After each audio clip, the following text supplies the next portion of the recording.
Gary, the win streak for Oregon's at 7 in a row in this game. Once you got hired, how quickly did you hear from fans about the importance of this game, and kind of as the years progressed, I mean, have you heard from different fans about the significance of kind of getting a win in this rivalry? Well, you can't take a job like this and not instantly understand the rivalry.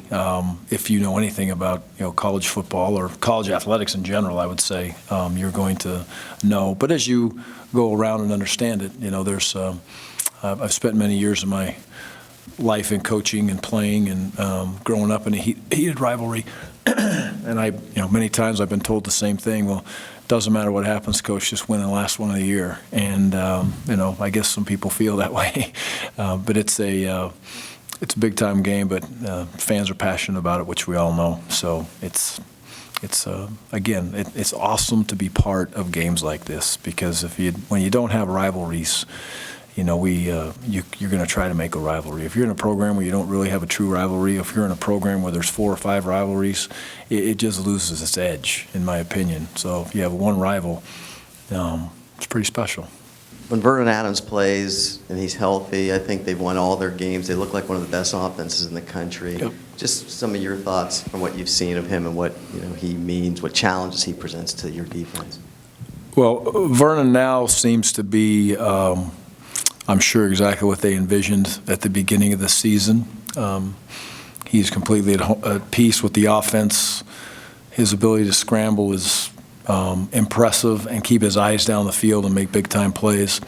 He's got some tremendous playmakers around him, and then they rotate.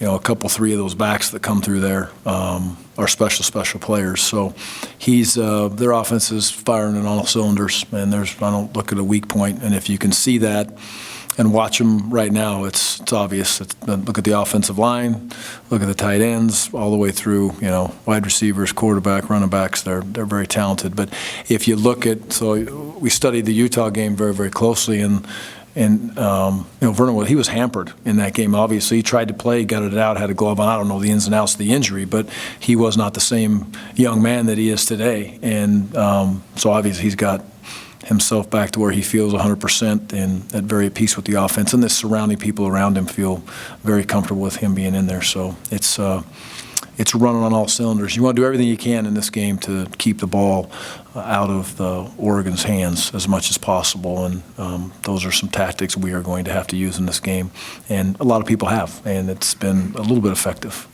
Stanford did all they could to keep time off the clock, and it worked out. Not quite well enough, but pretty dang well for them.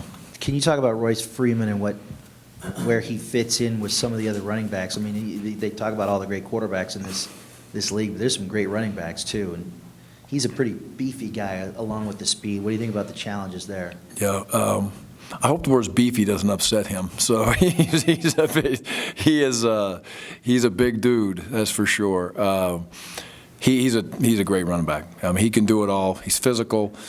In my opinion, he catches the ball very, very well when he's given the opportunity.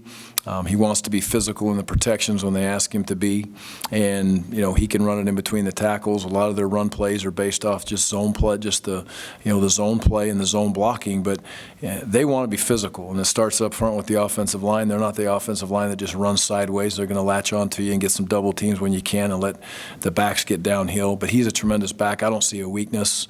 I guess the best thing I say about him is, I've been lucky. I've been around some great ones that went on and played in the NFL and still are playing for a long time. And, those guys are born. They're not made, in my opinion. And he's one of those guys that's going to go on in the NFL and play for a long time.